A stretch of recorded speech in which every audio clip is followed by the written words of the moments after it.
स्वामी हर शिव ओंकार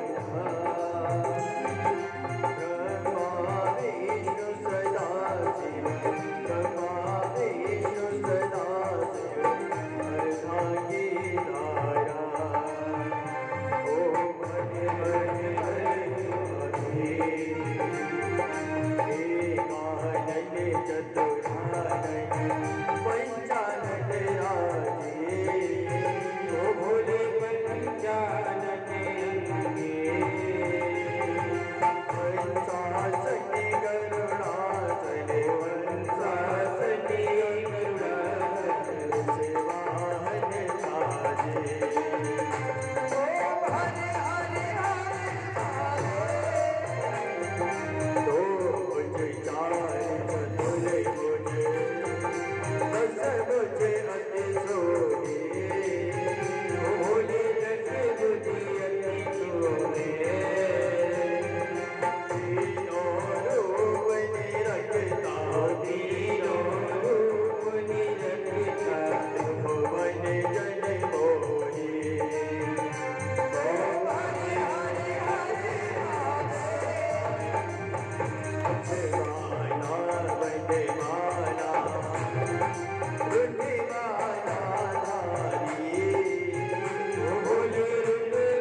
ओम नाना सुगंधि पुष्पाणि यथा कालोस भवानी च पुष्पांजलि प्रहारतो ग्रहणोत्तरस्य ओंकारेश्वर मंत्र पुष्पांजलि समर्पयामि।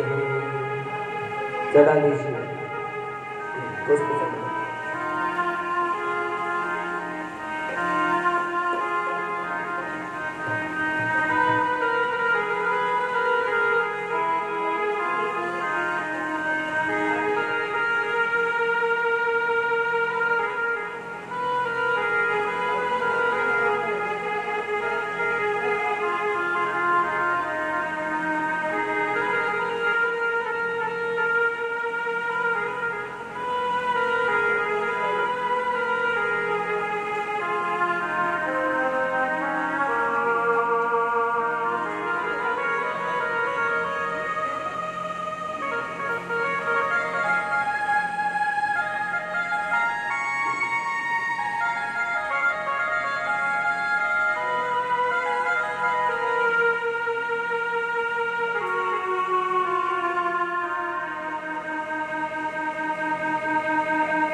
सामने मुख करो सारी कुर्सियों का, सामने सामने हाथ एकदम बढ़िया से जमा दो उनको सब।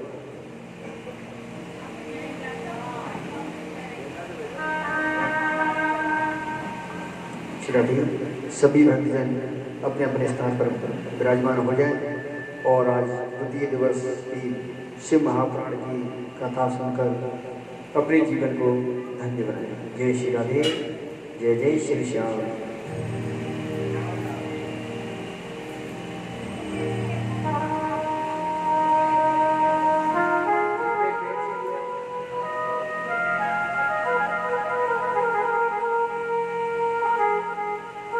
बोले गणेश जी महाराज की, भक्त वत्सल भगवान की, सर्वदेव भगवान की, श्री शिव महापुराण की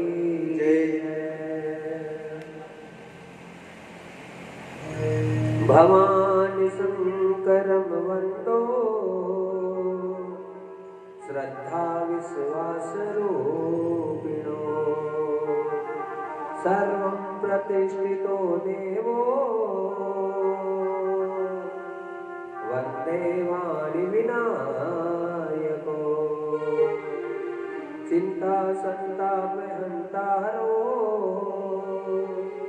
यत पादा बुजरे नवे सिया राम निजाचारी प्रणमामि मुहुर्मुखे यदो अनुग्रह तो संतो सर्व दुखादिगो भवे तम हम सर्वदा वंदो श्री वल्लभ मदनंदनम अज्ञानतिमिरान्धस्य ज्ञानाञ्जनशलाकया चक्षुरुन्मीलितं येन तस्मै श्रीगुरुवे नमः। नमामि हृदयाशेषे लीलाशिराधिक्षायणे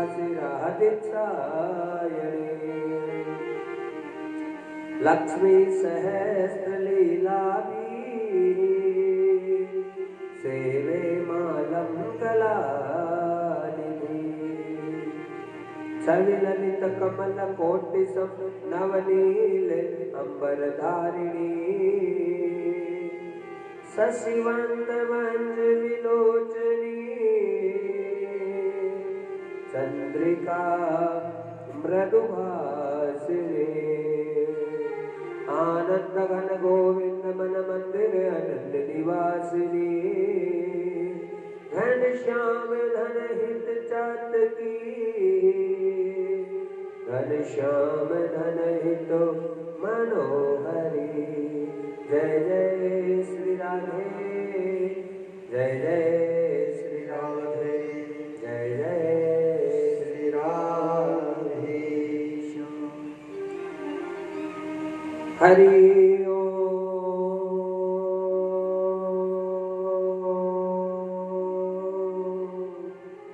पार्वती पतये नमः महादेव की जय भक्तवत्सल भगवान की जय सद्गुरुदेव भगवान की जय श्री शिव महापुराण की जय।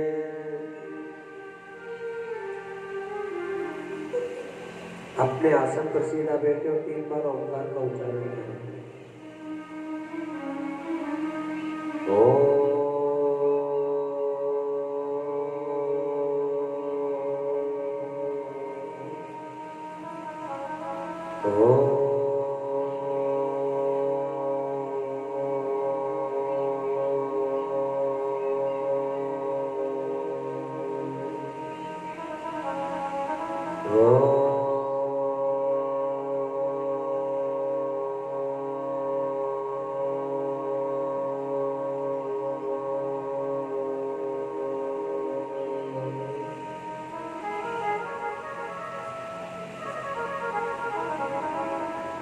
तुम कण कण में समाये हुए और प्रभु तुम में जगत समाया है। तिनका हो या पर्वत हो यह सभी तुम्हारी माया है। इस जग में सब प्राणी के प्रभु जीवन की आधारा हो। नमस्कार भगवान तुम्हें भक्तों का बारंबार। नमस्कार भगवान तुम्हें भक्तों का बारंबार। नमस्कार भगवान तुम्हें भक्तों का बारंबार। नमस्कार भगवान तुम्हें भक्तों का बारंबार। सत्तारूपी भेंट हमारी चरणों में स्वीकार हो। सत्तारूपी भेंट हमारी चरणों में स्वीकार। चरणों में स्वीकार नाम की चरणों में स्वीकार हो। चरणों में स्वीकार राम जी चरणों में स्वीकार हो। नमस्कार भगवान तुम्हें भक्तों का बारंबार हो। नमस्कार भगवान तुम्हें भक्तों का बारंबार। जय हो।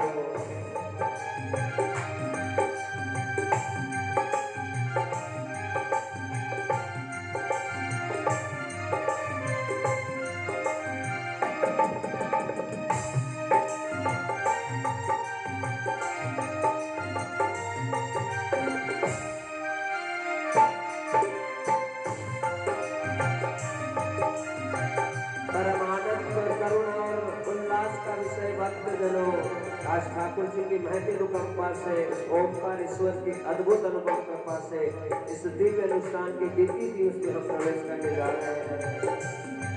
कथा में विराजित होते ही परमात्मा से विनती करें कि हे दीनानाथ, दूसरे दिवस की जो कथा है हमें निर्विघ्न रूप से प्राप्त हो जाए। नमस्कार भगवान तुम्हें भक्तों का बारंबार हो। नमस्कार भगवान तुम्हें भक्तों का बारंबार हो। हरि ओम नमः शिवाय। हरि ओम नमः शिवाय। हरि ओम नमः शिवाय। हरि ओम नमः शिवाय। हरि ओम नमः शिवाय। हरि ओम नमः शिवाय। हरि ओम नमः शिवाय।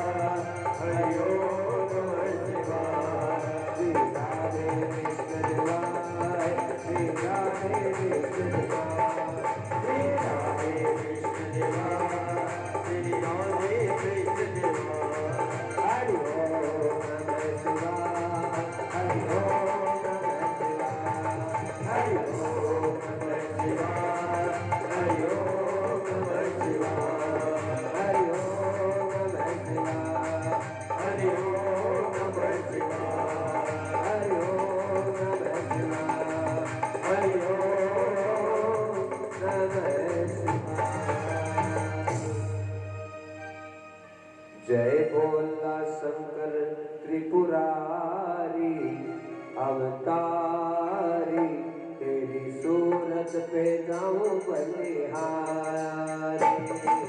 जय बोला शंकर त्रिपुरारी अवतारी, तेरी सूरत पे जाऊं बलिहारी। जय बोला शंकर अवतारी त्रिपुरारी, तेरी सूरत पे जाऊं बलिहारी।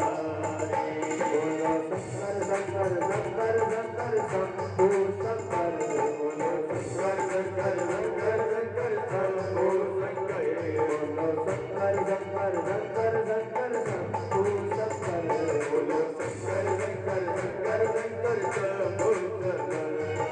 जय बोला जय बोला जय बोला शंकर अवतारी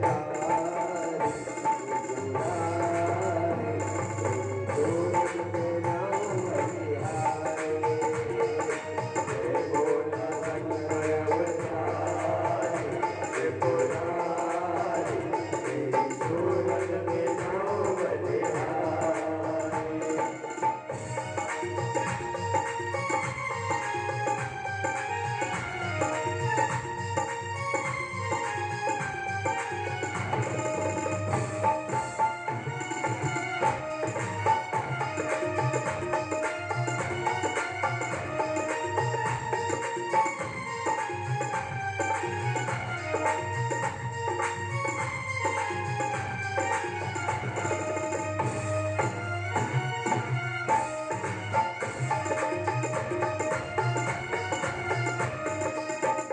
तेरी गोरा है प्यारी प्यारी, तेरी गोरा है प्यारी प्यारी, तेरी गोरा है प्यारी प्यारी, तेरी गोरा है प्यारी प्यारी, तेरी गोरा पे हो, तेरी गोरा पे हो, तेरी गोरा पे जाओ बलिहारी।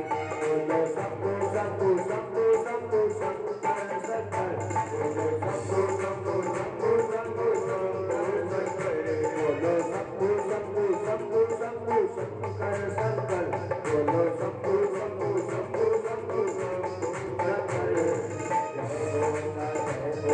जय बोला शंकर अवतारी त्रिपुरारी, तेरी सूरत पे जाऊं बलिहारी। जय बोला शंकर अवतारी त्रिपुरारी, तेरी सूरत पे जाऊं बलिहारी।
बोले सदगुरुदेव भगवान की जय, भक्तवत्सल भगवान की जय, शिव महापुराण की जय। हाँ भैया फटाफट लगा दो ना जल्दी से। गोविंद जय जय गोपाल जय जय, गोविंद जय जय गोपाल जय जय, राधा रमण हरि गोविंद जय जय, राधा रमण हरि गोविंद जय जय, गोविंद बोलो हरि गोपाल बोलो, गोविंद बोलो हरि गोपाल बोलो, राधा रमण हरि गोविंद बोलो, राधा रमण हरि गोविंद बोलो, गोविंद जय जय गोपाल जय जय, गोविंद जय जय गोपाल जय जय, राधा रमण हरि गोविंद जय जय, राधा रमण हरि गोविंद जय जय, गोविंद बोलो हरि गोपाल बोलो, गोविंद बोलो हरि गोपाल बोलो, राधा रमण हरि गोविंद बोलो, राधा रमण हरि गोविंद बोलो, गोविंद जय जय गोपाल जय जय, गोविंद जय जय गोपाल जय जय, राधा रमण हरि गोविंद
भैया जल्दी व्यवस्था कर दीजिए, जो करनी है छठा के टाइम में डिस्टर्बेंस हो रहा है, हो जाए। बोले ठाकुर जी महाराज की, भक्त वत्सल भगवान की जय। परमानंद भगवान श्री ओंकारेश्वर परम पिता परमेश्वर भगवान गोविंद का, हरि का, जगदीश का, शिव का असीम अनुग्रह अनुकंपा, और उन्हीं की अनुकंपा से आज इस दिव्य अनुष्ठान के द्वितीय दिवस में हम प्रवेश करने जा रहे हैं। बड़ा ही आनंद है भगवान के भजनों में, गोविंद के गुणगान में हमेशा जीवन प्रफुल्लित हो जाता है, आनंदित हो जाता है। जितना लगते हैं प्रभु के लिए उतना आनंद हमारे जीवन में आता जाता है। तो आइए सर्वप्रथम भगवान की साक्षात प्रतिमूर्ति श्री शिव महापुराण के चरणों में सशद वंदन और प्रणाम। निर्गुण निराकार सगुण साकार सर्वांतर्यामी सर्वव्यापक अनंत आनंद पर ब्रह्म परम पिता परमेश्वर ओंकार शिव के चरणों में सशद वंदन प्रणाम। इस दिव्य अनुष्ठान के अधिष्ठात्र मंडलस्थ स्थापित समस्त देव समाज को वंदन।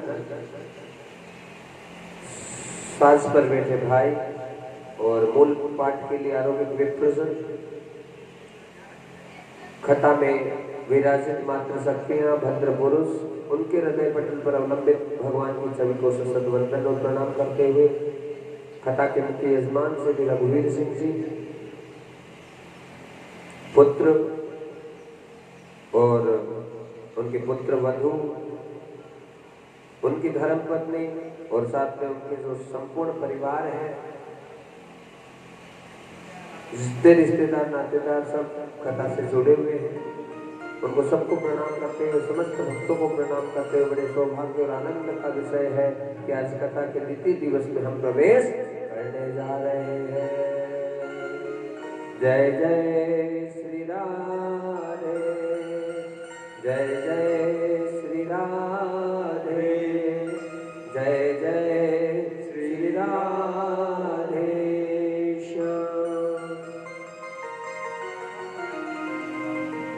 जैसा तेरा मन बना वैसा जीवन हो, जैसा तेरा मन बना वैसा जीवन हो, जैसा तेरा मन बना वैसा जीवन हो, जैसा तेरा मन बना वैसा जीवन हो, जो तेरी है आत्मा वैसा तेरा, जो तेरी है आत्मा वैसा ही फल हो, जो तेरी है आत्मा वैसा ही फल हो, जैसा तेरा मन बना वैसा जीवन हो, जैसा तेरा मन बना वैसा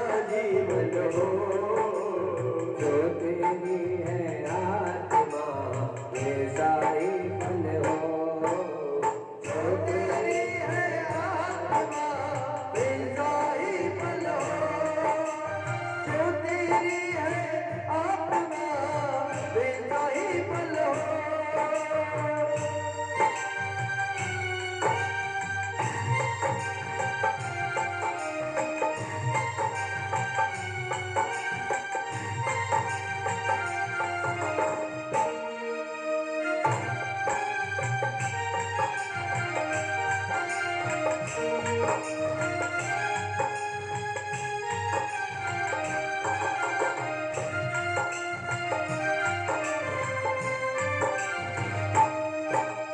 जैसा तेरा मन बना वैसा ही जीवन हो, जैसा तेरा मन बना वैसा जीवन हो, जो तेरी है आत्मा वैसा ही फल हो, जो तेरी है आत्मा वैसा ही फल हो, जो तेरी है आत्मा वैसा ही फल हो।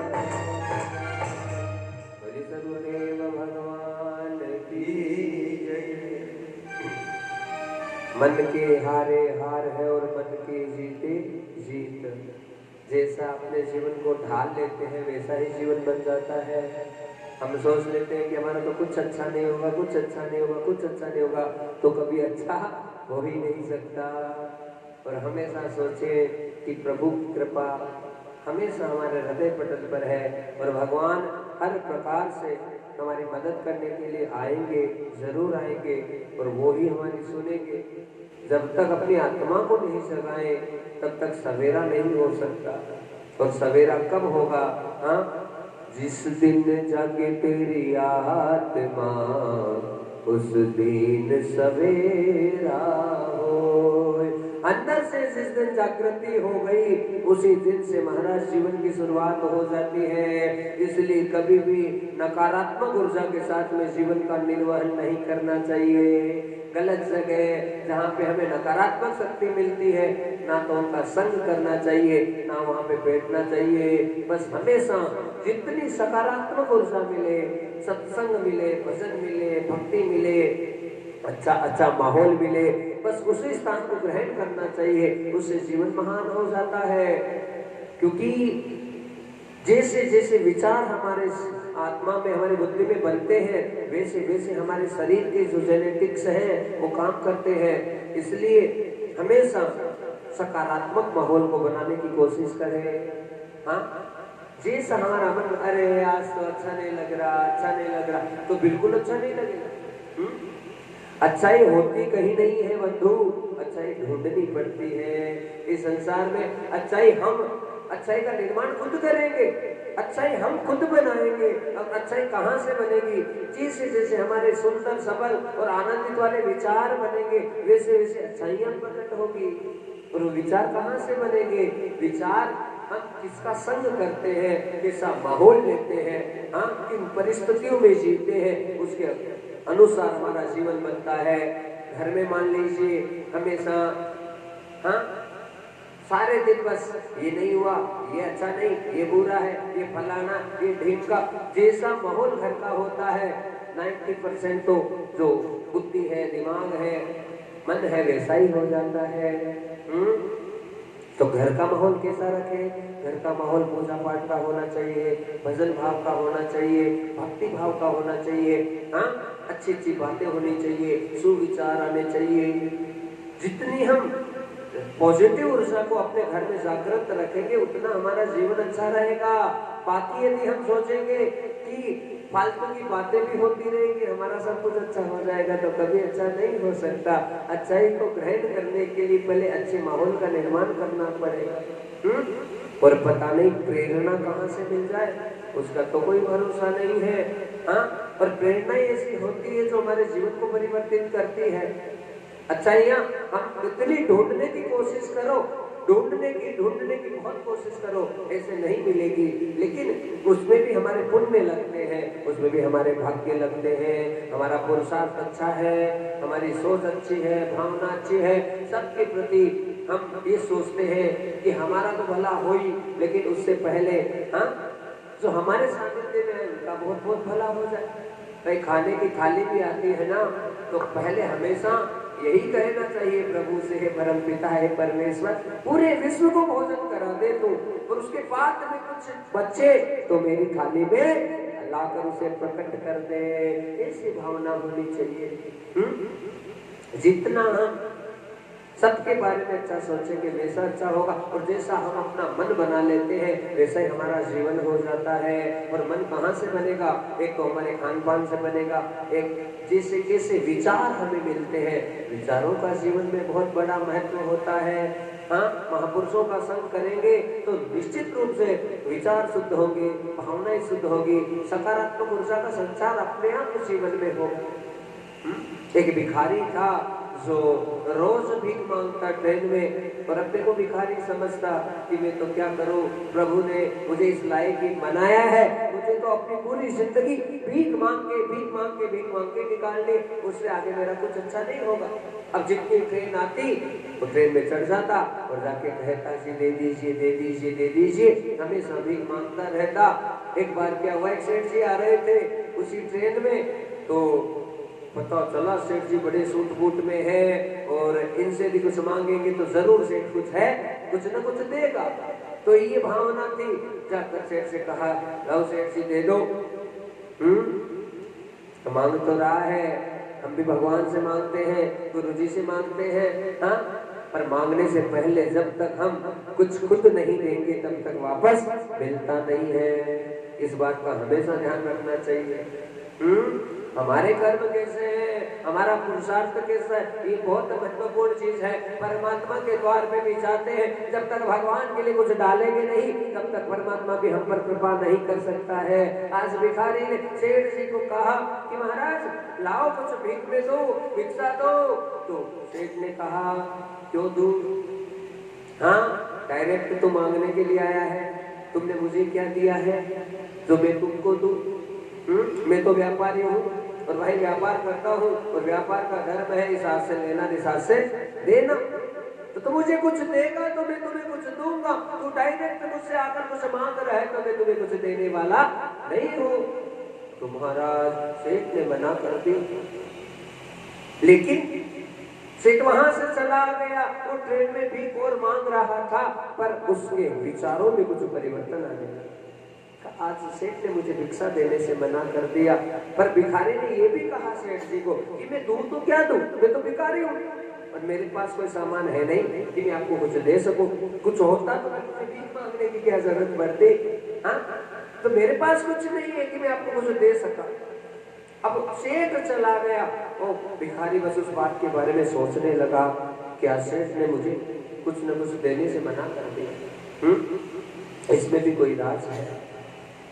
वो सोचने लगा, सेठ ये कह के गया है कि देख भिक्षा भी मांगता है तो सामने वाले को कुछ देना सीख, यदि सामने वाले को कुछ देगा तो तुम्हें भिक्षा में वापस कुछ मिल जाएगा। अब ये सीख उसके से लगी। वो सोचने लगा कि भिक्षा मांगना तो मेरा कर्म है, मैं शुरू से ये भिखारी का ही काम करता हूँ, अपना धंधा तो नहीं छोड़ सकता, पर मांगू तो लोगों को कुछ देंगे और उसके बदले में उनसे कुछ मांगू तो बढ़िया रहेगा। तो सोचना लगा महाराज कि करे तो क्या करे। सोचते सोचते रेलवे स्टेशन के प्लेटफॉर्म पे बैठा, पुष्पों पे नजर पड़ी, कुछ फूल हैं जो कि खिले हुए हैं। हाँ, अब उन फूलों पे नजर पड़ी तो उसने आज सोचा कि ये फूल है, मैं यहाँ से ले लेता हूँ और जितने लोगों के पास में भिक्षा मांगने जाऊंगा उनको फूल दूंगा। पर भिखारी ने एक बात और कही है कि देख मैं व्यापारी भी हूँ, पर व्यापार के साथ में मैं भगवान को भी नहीं बोलता कभी, मैं सारा दिन ओम नमः शिवाय रखता हूँ। हाँ, अरे तू कुछ नहीं दे सके तो जाके तो ओम नमः शिवाय तो बोल दिया कर। हाँ, तुम्हारा एक नाम भी किसी को ट्रांसफर होगा और वो कानों में जाएगा तो हो सकता है किसी का भला हो जाए। तो भिखारी ने सोचा कि मैं यहाँ से फूल दूं और जिससे भी भिक्षा मांगूंगा उसे ओम नमः शिवाय बोलूंगा और साथ में फूल दूंगा।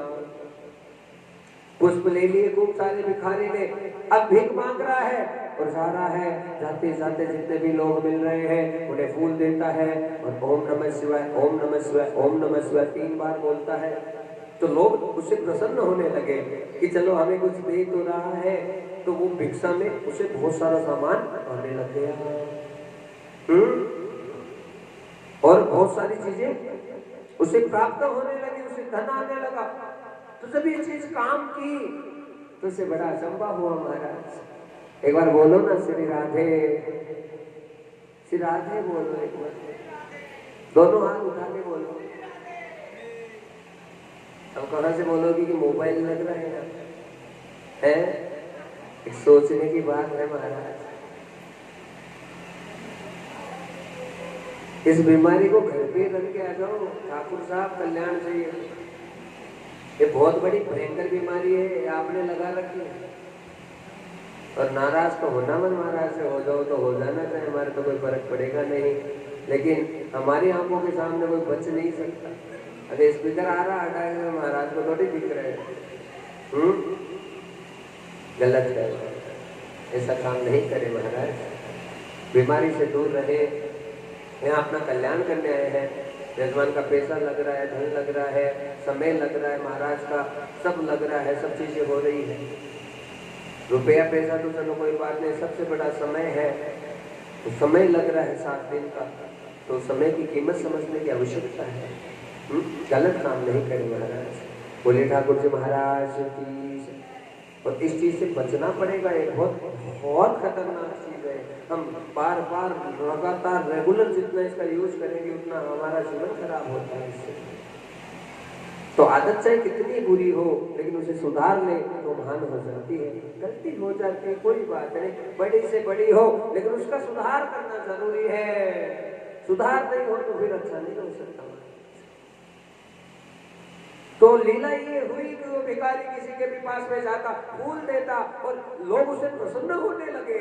फूल उसे मिलते, मुख से बोलता ओम नमः शिवाय, ओम नमः शिवाय, ओम नमः शिवाय, पर बड़ी प्रसन्नता होने लगी और उसका धन बढ़ने लगा। अब तो भाई सेठ जी को बड़ा मानने लगा वो कि सेठ ने तो मेरा जीवन परिवर्तित कर दिया। मैं तो ऐसे भीख मांगता था, मुझे भिक्षा में कुछ प्राप्त नहीं होता था, लेकिन अब ये बड़ा आनंद प्राप्त हो गया, बड़ा सौभाग्य प्राप्त हो गया कि अब मैं कुछ किसी को भी मतलब जाता हूँ, उसे मांगता हूँ, लेकिन बदले में कुछ देता हूँ। तो कुछ समय बीतने लगा, उसी ट्रेन में वो सेठ जी वापस मिल गए और जैसे ही मिले कहा सेठ जी, बोल दिया ओम नमः शिवाय, ओम नमः शिवाय, ओम नमः शिवाय। सेठ बड़ा प्रसन्न हुआ। कहा मैं वही हूँ जो आपने सिखा के गए थे। आपने कहा था कि किसी से भी मांगो तो ऐसे मत मांगो, पहले कुछ देने की आदत डालो और देने की आदत रहेगी, फिर उससे कुछ मांगोगे तो तुम्हें कुछ प्राप्त होगा। सेठ बड़ा प्रसन्न हुआ। उसके जेब में जो पैसे थे वो निकाल के दिए। कहा भाई मैं व्यापारी हूँ, हाँ इस हाथ से लेता हूँ, इस हाथ से देता हूँ, मुझे बड़ी खुशी हुई। तुम अब फूल देते हो, पुष्प देते हो। अरे भाई तुम भी व्यापारी बन गए हो। ये शब्द बोला, तुम भी व्यापारी बन गए हो, तुम भी व्यापारी बन गए हो। ये शब्द उसके कानों में खटकने लगा और ऐसा खटकने लगा। सेठ तो उस दिन तो चला गया था और उसी दिन से उसके हृदय में ऐसा परिवर्तन आया कि मैं यहाँ से मैंने फूल लिए हैं, फूल दिए हैं, हाँ अब मुझे और कुछ लीला करनी चाहिए। उसके मन में अच्छी प्रेरणा उत्पन्न हुई कि मुझ में भी उस सेठ ने कोई व्यापारी का लक्षण देखा है, इसलिए मुझे भी व्यापार प्रारंभ कर देना चाहिए। और क्या किया, उसने फूल बेचने का कार्य प्रारंभ कर दिया और केवल 2 साल का समय बीता है महाराज। वो एक फूलों का बहुत बड़ा व्यापारी बन गया। और जैसे वो व्यापारी बना, वापस प्लेटफॉर्म पे आया और सूट बूट पहन रखे हैं। सेठ उधर से निकल रहा था, हाँ आकर उसे राम राम करने लगा, ओम नमः शिवाय, ओम नमः शिवाय बोलने लगा। सेठ ने कहा भैया कौन हो, मैं तुम्हें जानता नहीं हूँ, क्या तुमसे मेरी पहली मुलाकात हो रही है? तो उस भिखारी ने जो कि सेठ बन गया है खुद कहने लगा कि नहीं हे सेठ जी, आपसे मेरी तीसरी मुलाकात है। पहले मुलाकात में भीख मांगने आया था, दूसरी मुलाकात में फूल लेकर आया था और तीसरी मुलाकात में आपके शब्दों से मेरे जीवन में इतना बड़ा परिवर्तन आ गया है, इतना बड़ा परिवर्तन आ गया है कि आज आनंद की जो बेला है मेरे जीवन में हो गई कि मैंने इन फूलों से ये प्रेरणा ली कि मुझे व्यापार करना है। और आपके शब्द मेरे जीवन में साक्षात रामबाण काम कर गए और उन शब्दों से आज मैं है खुद एक फूलों का बहुत बड़ा व्यापारी बन गया हूँ। इसलिए महाराज जीवन में शब्द की बहुत बड़ी कीमत होती है, उस कीमत को हमेशा पहचानना चाहिए। हाँ, और मन पता नहीं कब परिवर्तित हो जाए, हृदय पता नहीं कब परिवर्तित हो जाए। जीवन में चाहे लाख बुराइयां हो, लेकिन बुराइयों को हमने लड़ने के लिए तैयार हो गए कि बुराइयां नहीं रहे हमारे जीवन में, तो हम चाहें तो धीरे धीरे सारे कांटों को निकाल सकते हैं। हाँ, ये मन ही सबसे बड़ी परेशानी है। इसलिए धीरे धीरे भगवान की तरफ मन को लगाना है। अच्छे काम की प्रेरणा लीजिए, कहीं से भी अच्छाई मिले उस अच्छाई को ग्रहण कर लो। जैसा तेरा मन बन जाएगा वैसा तुम्हारा जीवन बन जाएगा। इसलिए कभी भी नेगेटिव मिर्ची को अपने शरीर में हावी नहीं होने दे और अपने अंदर आत्मा की ताकत को पहचाने। आत्मा की ताकत एक बार जिसकी जागृत हो गई उसके बारे न्यारे हो जाते हैं। अपने आप को केवल ये मत समझो कि बस मैं एक शरीर हूँ और मेरा नाम ये है। वो नाम शरीर का हो सकता है लेकिन आत्मा की प्रखरता और उसकी ताकत बहुत बड़ी है महाराज। और उसकी ताकत बढ़ेगी कहाँ से?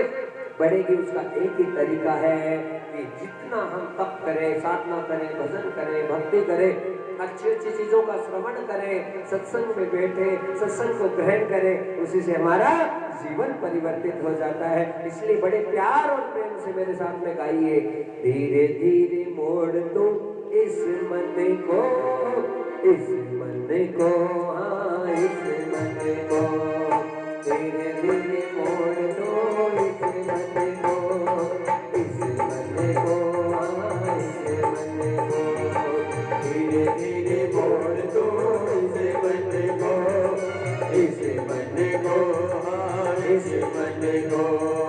मन मोड़ा कोई गम नहीं, मन मोड़ा कोई गम नहीं, दूर प्रभु का घर नहीं। मन मोड़ा कोई गम नहीं, मन मोड़ा कोई गम नहीं, दूर प्रभु का घर नहीं। धीरे धीरे मोड़ दो इस मन को, इस मन को, हाँ इस मन को, धीरे धीरे मोड़ दो इस मन को, इस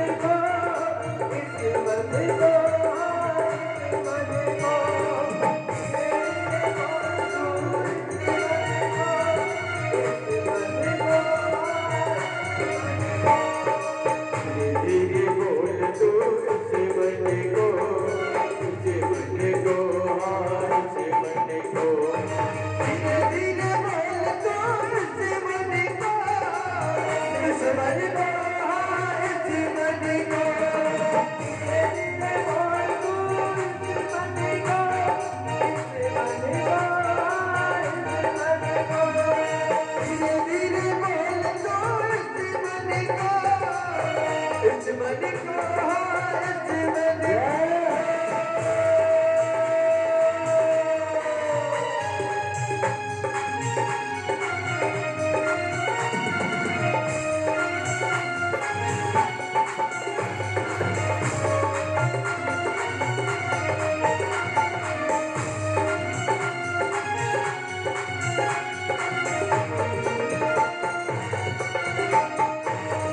मन ही मन को जानता, मन की मन से भी, मन ही मन को जानता, मन की मन से भी, मन ही मन मानी करे, मन ही मन का भी, मन ही मन मानी करे, मन ही मन का भी, मन जो में मन बावरा, मन की अद्भुत रीत, मन जो में मन बावरा, मन की अद्भुत रीत, मन के हारे हार है और मन के जीते जीत, मन के हारे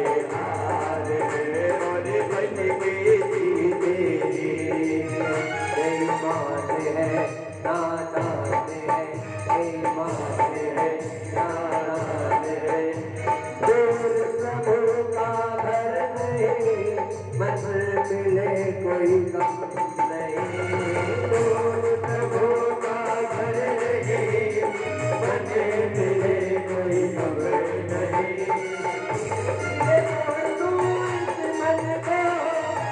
मन को,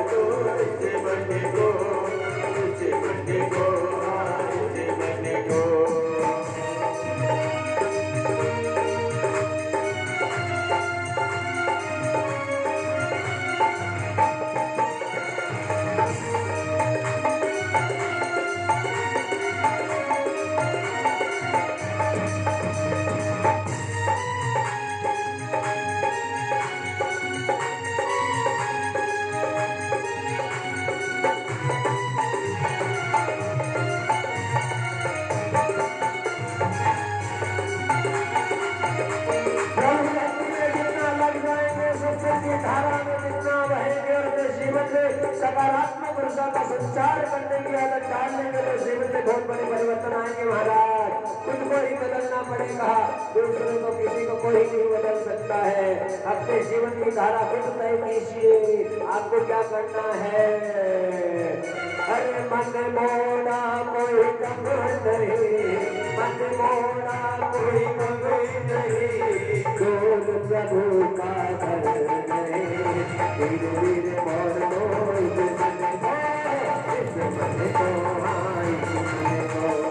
धीरे धीरे मोड़ दो इस मन को, इस मन को, इस मन को, धीरे धीरे मोड़ दो इस मन को, इस मन को, इस मन को, धीरे धीरे मोड़ दो इस मन को, इस मन को, इस मन को, धीरे धीरे मोड़ दो इस मन को, इस मन को, इस मन को, इस मन को, इस मन को, इस मन को, इस मन को। बोलिए सद्गुरुदेव भगवान की जय, शिव महापुराण की जय। हे मानव, तू चाहे तो क्या नहीं कर सकता, सब चीजें तुम्हारे हाथ में है। ये सुंदर मनुष्य रूपी काया भगवान ने तुम्हें दी है, इसका मोल तो लगा नहीं सकता कभी। यह अनमोल काया है और इस काया से साक्षात तो राम को देख सकता है मानव। तू चाहे तो उस शिव को देख सकता है, इसी काया से तू चाहे तो उस कृष्ण को देख सकता है। हाँ, हर पल देख सकता है, हर क्षण देख सकता है, इसी काया से देख सकता है। इसलिए अपने को कभी कमजोर मत समझिए। एक साधारण सा भिखारी जो कि भीख मांगता था, एक बहुत बड़ा करोड़पति सेठ बन गया केवल विचारों से। Only the thoughts. हाँ, बस इस चीज का पालन होना जरूरी है हमारा।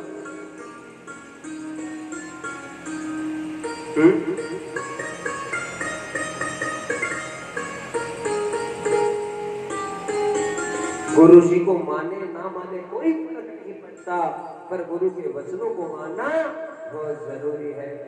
हाँ, गुरु वचनों को मानना नहीं है, रखना संभाल के, गुरु वचनों में है बड़ा सार है। हाँ, गुरु जी के वचन जो निकल रहे हैं वो साक्षात भगवान के दर्शन करा सकते हैं जिनके विश्वास हो गया तो। और 2 बार करने पर भी मोबाइल जेब में नहीं डल रहा है तो समझ लो मामला और गड़बड़ है। क्योंकि मैं तो कहूंगा बार बार, अब मेरी बीमारी है महाराज, मैं तो खुद बदमाश हूँ, क्या करूँगा।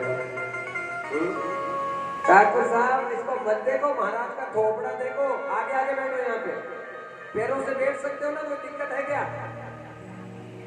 यहाँ बैठो, आगे आओ, बंद करो इस बीमारी को।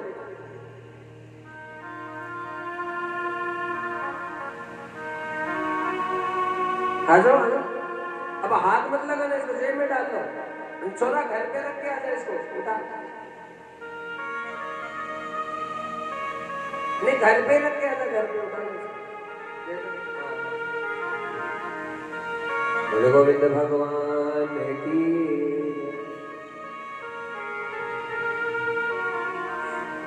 मेरे माइक समान हो, बुरा मत मानना, नाराज मत हो जाना कि गुरुजी ने मुझे डांट दिया। लेकिन बस गुरुजी डांटेगा तो केवल तुम्हारा भला करेगा। गुरुजी का काम यही है कि बुराइयों को हटाएं और तुम्हारे जीवन को महान बनाएं।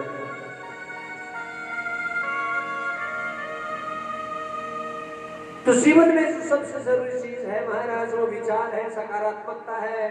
और वो सकारात्मकता सत्संग से आएगी। मन में परिवर्तन आए, विचारों से हृदय में परिवर्तन आए, जीवन महान हो जाता है। ये शिव महापुराण की कथा, शंकर जी की कथा जो हमारे जीवन का उद्धार करेगी संपूर्ण रूप से। हाँ, इसी ओंकार ईश्वर पर ब्रह्म परम पिता परमेश्वर, इस ओम नाम से संपूर्ण जो जगत है वो व्याप्त है, व्यापक है, सर्वस्व है, जागृत है। ओम नाम से पूरा पूरा ब्रह्मांड है वो चल रहा है। और इस ओम की ही सत्ता है महाराज, जिसने इस पूरे ब्रह्मांड को धारण कर रखा है, हमको धारण कर रखा है, सबको धारण कर रखा है। कल कथा का श्रवण किया, देवराज ब्राह्मण की कथा सुनी हमने, महाकाव्य में प्रवेश किया था शिव महापुराण के, और जिसमें ये बताया था कि ब्राह्मण जो कि गलत कार्यों में प्रविष्ट हो गया था, लिप्त हो गया था, लेकिन इसका परिणाम ये हुआ कि अंत में मरते मरते जब उसके मन में आत्महत्या की भावना आई थी, कभी निराश नहीं होना जीवन में, चाहे कितनी बड़ी विपदा हो, कितना ही बड़ा संकट हो, लेकिन निराशा कभी आपको घेरनी नहीं चाहिए। वो निराशा एक ही स्थिति में नहीं गिरेगी, यदि आप कैसे भी करके भगवान के भक्त बन गए, भक्त बन गए महाराज, थोड़ी बहुत भी भक्ति जागृत है तो निराशा होगी नहीं, आएगी लेकिन वापस चली जाएगी, आएगी वापस चली जाएगी, आएगी तुमसे टकराएगी, तुम्हें परेशान करेगी, तुम्हें दुखी करेगी, लेकिन चली जाएगी, रुकेगी नहीं, यदि तुम भक्त बन गए। हाँ, प्रभु के लिए मरना, प्रभु के लिए जीना, मेरा मेरा मेरा दीनानाथ मेरे साथ है, मेरा शिव मेरे साथ है, हाँ, मेरा ओंकार मेरे साथ है, हमेशा मेरी मदद करेंगे। हाँ? किसी का फोन आए तो मुख से यही निकलना चाहिए, बस हरि की कृपा है, प्रभु की कृपा है, कितनी दुखी है चाहे, लेकिन अपने दुख को बताना केवल गोविंद को महाराज, और कभी किसी से जिक्र नहीं, बस प्रभु की कृपा है, मेरे गोविंद की कृपा है, यही मुख से निकले तुम्हारा जीवन धन्य हो जाता है। शंकर जी, शिव जी बहुत बड़े जल्दी प्रसन्न होने वाले हैं महाराज। वो ओंकार ईश्वर, वो पर ब्रह्म तुम्हारे छोटे से भाव से रिस जाते हैं, उनकी प्रसन्नता बहुत बड़ी हो जाती है। देवराज ब्राह्मण ने तो क्या किया था, केवल मंदिर के अंदर गया था, और कब, क्योंकि कुछ शब्द चले गए, ये शब्द ही जीवन में परिवर्तन करते हैं। आप अच्छे से सोच लीजिए, आपके घर का विकास नहीं हो रहा है, हाँ, आपकी कहीं से भी उन्नति नहीं हो रही है, आप बार बार प्रयत्न कर रहे हैं, गिर रहे हैं, समझ लीजिए घर में बड़ा पाप है।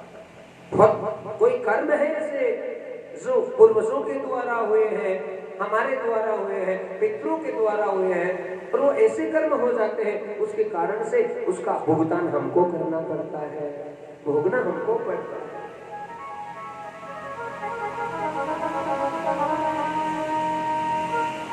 एक बात अच्छे से समझ लीजिए, कथा चल रही है, कथा आपके नहीं उतर रही है, कथा आपसे इधर उधर जा रही है, तो समझ लीजिए कि वो आत्मा बहुत कलुषित है अंदर से, उसमें पाप छाया हुआ है, और उस पाप के कारण से वो शब्द और वो कलयुग मजबूर करता है कि वो चीज ग्रहण नहीं करे, ग्रहण नहीं करे, ग्रहण नहीं करे।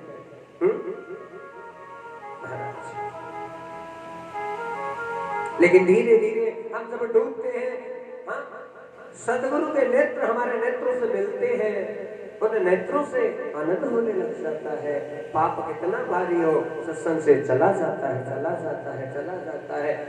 किचन की नाली रुक जाती है तो उसमें तुमने खूब सारा फिनाइल डाला, सामान डाला, बहुत सारी चीजें की, कोशिश खूब की, हाँ, लेकिन वो नहीं रुका, तेजाब डाला तुमने, खूब सारी कोशिश की, नहीं रुका, नहीं रुका, मतलब खुला नहीं, खुला नहीं, खुला नहीं, और जब तक नहीं खुलता है तो बड़ी टेंशन हो जाती है कि पानी जाएगा तो कहाँ से जाएगा, हाँ? पर जब प्रयत्न बार बार किया जाता है, पाइप घुसाया, तार घुसाया, और खोलने की बराबर बराबर बराबर जब कोशिश की तो अचानक वो नाला है वो भी खुल जाता है।